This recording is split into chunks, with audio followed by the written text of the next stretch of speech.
कृषक सचेतनता और धान क्रय निमंते चाषी तालीम शिविर 2025-26 मालकानगिरी जिलार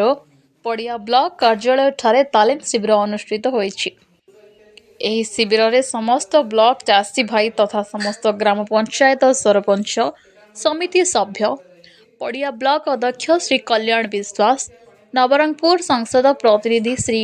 पी वेंकटेश्वर राव और मालकानगिरी विधायक प्रतिनिधि श्री मनदीपन राय जिलूर आसीथिबा आरएमसी अधिकारी श्री अश्विन कुमार स्वाई पड़िया समवाय समिति बा Padia LAMPS MD Shri S Rajendra Prasad Padia LAMPS अध्यक्ष श्री पदिया माड़कामी शिविर में उपस्थित थिले। एहा सह चाषी भाई माने धान मंडी रे कटनी छोटनी को नहीं निज निजर मत प्रकाश करथिले। Bureau report new Odisha TV. सरकार कहउछन दुर्नीति बंद आपण माने भित्तिया संपर्क दुर्नीति करे पा राज्य अछंती जे करे प्रदा समान करे कोन करछंती कोन आज पड़िया लैम्स अंडर पड़िया ब्लॉक रे आज चाषी मान को नेकी मीटिंग होइतिला। आसंता डिसेंबर 17 तारिख रो जो मालकानगिरी जिल्ला रे जो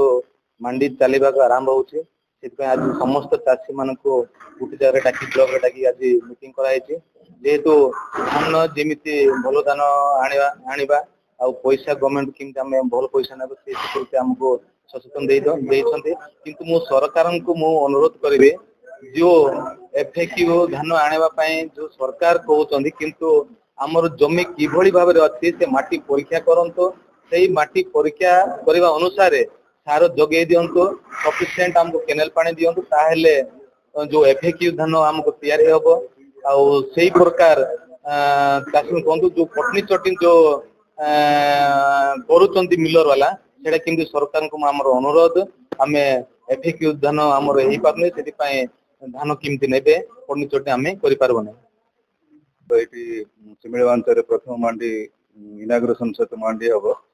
से हम चाषी मान को निर्मल एवं सुखिला धान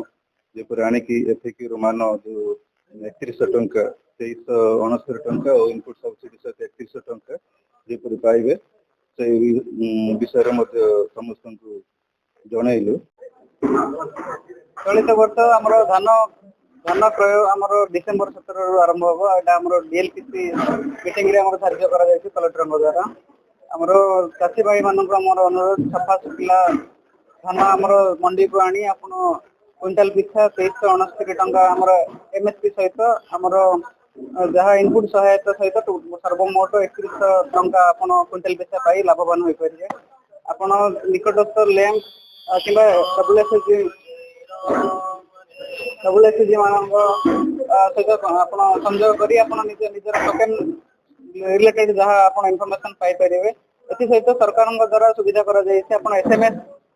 मोबाइल एसएमएस जरिया रे आपण आगुआ टोकन रो इनफॉरमेशन आपण पाई आपण मंडी रे धान विक्रय करि परिबे। ओडिया ब्लॉक रे मंडी केबेटा आरंभ हो हमर डिस्ट्रिक्ट रे हमर डिसेंबर 17 थारु आरंभ हो ता पर सब ब्लॉक रे हमर आरंभ होई हमर बुधवार दिन हमर